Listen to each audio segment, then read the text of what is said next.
आज हमारे साथ कार्यक्रम में शामिल हो रहे हैं इकिगाई एसेट मैनेजर होल्डिंग्स के फाउंडर और सीईओ पंकज टिब्रेवाल साहब। पंकज जी, बहुत बहुत स्वागत है आपका। धन्यवाद हमें समय देने के लिए। Good morning. ग्लोबल मार्केट्स पर ही पहले राय लेना चाहता हूँ, क्योंकि इस वीकेंड पर बहुत सारी चीज़ें हुई। एक और जहाँ इसराइल की तरफ से लड़ाई तेज होती दिख रही है, चाइना आज बड़ा गर्म हो रहा है, जापान के हाल कुछ अलग ही चल रहे हैं। सर, ये सब कुछ जो ग्लोबल चल रहा है, इस बीच में अमेरिका ने लाइफ आई बना दिया, कैसे देखें हम पर क्या असर होगा? जरा एक बार ग्लोबल सिचुएशन को अच्छे से समझाएं सर। अनिल जी, ग्लोबल को टच करते हैं, बट अगर आप देखें लास्ट कई हफ्तों से हम्म। हम काफी सारे इन्वेस्टर से अलग अलग फोरम में मिल रहे हैं। निफ्टी एक न्यू हाई पर है, लेकिन लोगों के चेहरे पर खुशहाली नहीं है इस बार, क्योंकि उनके जो पर्सनल पोर्टफोलियोज हैं वो लास्ट फ्यू वीक से या एक दो महीने से पार्टिसिपेट नहीं किए हैं। और निफ्टी जिस तरफ से रोटेशन कर रहा है सेक्टर में और नई हाई बना रहा है, उसमें जो ब्रॉडर बेस मार्केट है वो पार्टिसिपेट नहीं कर पा रहा है। इसके दो तीन कारण, और इस पर टच करना बहुत जरूरी है, बिकॉज हमें लग रहा है कहीं ना कहीं थोड़ा स्टाइल चेंज आना मार्केट में आने लगा है लास्ट 3-4 महीनों से। और अगर अपने अपने उस पोर्टफोलियोज को रीएडजस्ट नहीं करें तो हो सकता है कि मार्केट की जो तेजी है उसमें हम पार्टिसिपेट नहीं कर पाए। पहला क्या है? पहला हम ये देख रहे हैं कि कई सारे इंडेक्स के हैवी वेट्स, अलग अलग इंडेक्स के हैवी वेट्स इंडेक्स को हायर लेके जा रहे हैं, लेकिन उनका जो मीडियन इंडेक्स का कॉन्स्टिट्यूएंट है वो पार्टिसिपेट नहीं कर रहा है।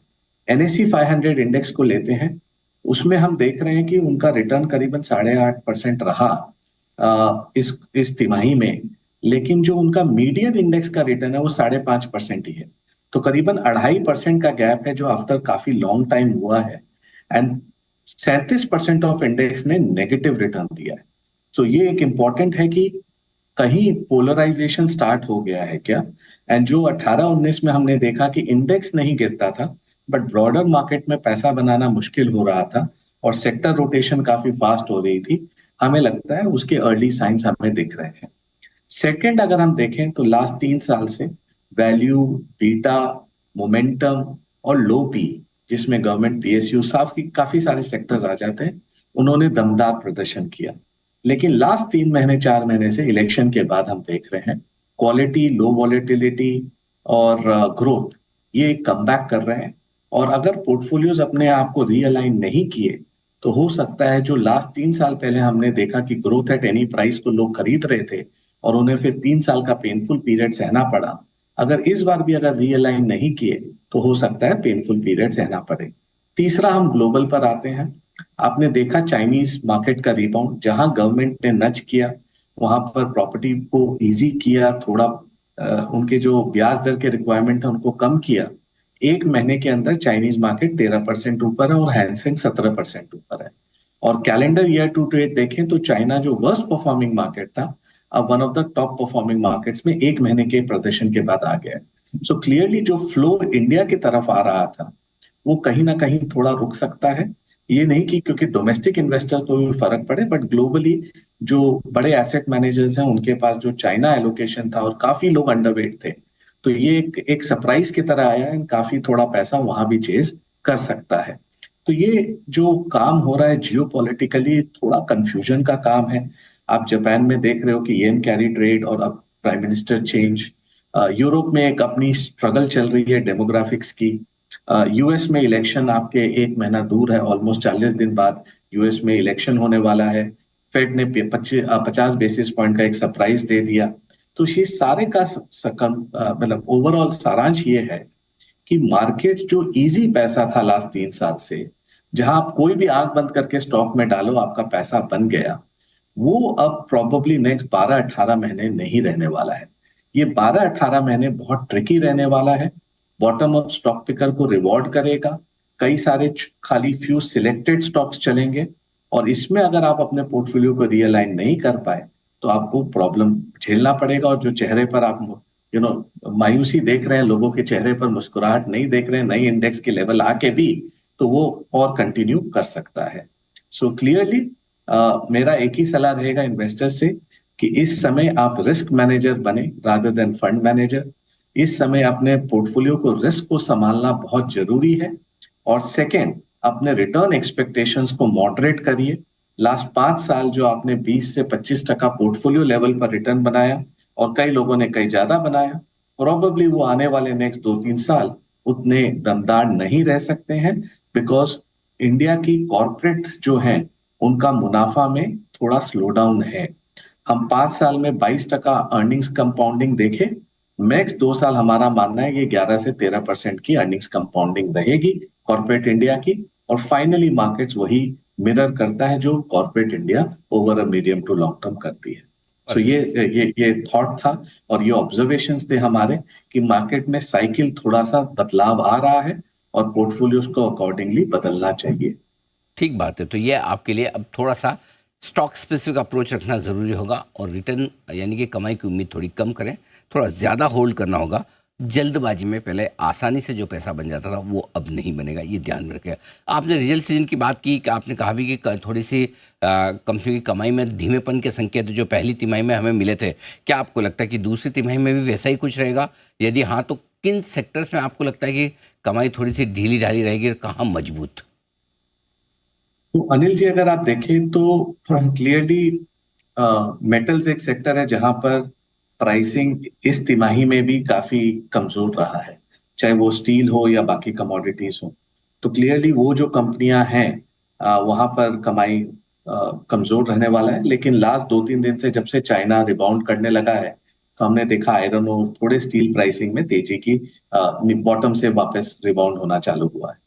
सेकेंड चीज अगर आप देखें तो कंजम्पशन कई पॉकेट्स में आज भी वीक है, स्पेशली मास कंजम्पशन में। एक्सपेक्टेशन ये है कि बारिश अच्छी हुई है इस बार all over India, 6% above normal है, तो फाइनली वो कंजम्पशन रूरल रिकवरी में ट्रांसलेट करेगा। बट एज ऑफ नाउ जो हम ग्राउंड लेवल पर सर्वे कर रहे हैं, तो कई सारे सेगमेंट्स में आज भी कंज्यूमर लेवल पर डिमांड कमजोर है, तो उस पर थोड़ा ध्यान रखा जाए। तीसरा अगर हम देखें तो सीमेंट में काफी कमजोरी है, चाहे वो प्राइसिंग में हो या डिमांड में हो, और बारिश के मानसून के समय नॉर्मली वो रहता भी है। लेकिन सीमेंट में रॉक बॉटम प्राइसेस आ गए हैं, और अगर आप 12-14 साल देखें तो सीमेंट के प्राइसेस में 1.5% का खाली इन्फ्लेशन है। और अगर आप over a period of time देखें, इन्फ्लेशन इंडिया में 5-6% का, तो इन्फ्लेशन के नीचे प्राइस राइज रहा है। तो ये एक सेक्टर में इस बार भी तिमाही में कम मुनाफे कम होंगे। और ऑयल एंड गैस, वहां पर आपने देखा कच्चे तेल का दाम $85 से $70 हो गया, तो काफी सारे कंपनियों में इन्वेंट्री लॉस आएगा, जिसके कारण हेडलाइन लेवल्स पर ये कंपनियों का मुनाफा कम रहेगा। अच्छी में क्या रहना चाहिए, आईटी सेक्टर में आपको क्वार्टर ऑन क्वार्टर इंप्रूवमेंट देखना चाहिए, बिकॉज रिकवरी के संकेत हैं। और बैंकिंग जो सेक्टर है आईटी के लिए, जो कम स्पेंड कर रहा था, हमें अर्ली संकेत मिल रहा है वहां स्पेंडिंग वापस चालू हो गई है। तो एक आईटी सेक्टर ध्यान रखिएगा। बैंकिंग फाइनेंशियल सेक्टर में मिक्स रिजल्ट रहने वाला है। कई सारे जो इंश्योरेंस कंपनी है वो बेहतर रिजल्ट्स प्रेजेंट करेंगे, कई सारे एनबीएफसीज बेटर रिजल्ट प्रेजेंट करेंगे, कई सारे private sector banks, PSU banks बेहतर रिजल्ट प्रेजेंट करेंगे। तो आईटी बैंकिंग सेक्टर ठीक ठाक आपको नतीजे देगा। नेक्स्ट फार्मास्यूटिकल पर आते हैं। हमें लग रहा है कि फार्मास्यूटिकल में विजिबिलिटी मच बेटर है, और लास्ट 6 तिमाही से आप देखें तो ये एक सेक्टर है जो कंसिस्टेंट आपको नंबर्स और विजिबिलिटी देता जा रहा है, और इस तिमाही भी हमें लगता है कि फार्मा सेक्टर में कोई तकलीफ नहीं होनी चाहिए। एक इंक्रीमेंटल सेक्टर है जहां हमें लग रहा है worst could be behind us, वो है केमिकल्स।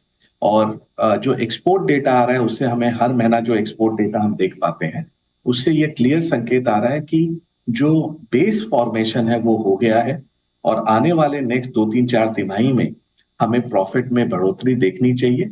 और ग्रोथ का संकेत ऑलरेडी आने लगा है। ये एक कॉन्ट्रा कॉल है, बट आने वाले समय में हो सकता है स्पेशलिटी केमिकल एक ऐसा सेगमेंट हो जहां पर हम ग्रोथ मार्केट से ज्यादा देख पाए, बिकॉज बेस आज के दिन काफी कम है। और ऑटोमोबाइल्स में हम देखा कि नतीजे काफी मिक्स्ड रहने वाले हैं। टू व्हीलर्स के नतीजे बेटर रहेंगे, लेकिन 4 व्हीलर्स और बाकी कमर्शियल व्हीकल्स में डिस्काउंट काफी ज्यादा है। हमने डीलर चैनल चेक सर्वे किया, और काफी सारी इन्वेंट्री पाइलअप हो गई है, और सबका एक्सपेक्टेशन ये फेस्टिव डिमांड के ऊपर है। तो लेट्स सी कि क्या होता है। बट लास्ट ईयर श्राद्ध पक्ष आपका अक्टूबर में आया था, इस बार श्राद्ध पक्ष अपना सितंबर में खत्म हो रहा है, फेस्टिविटी अर्ली चालू हो रही है।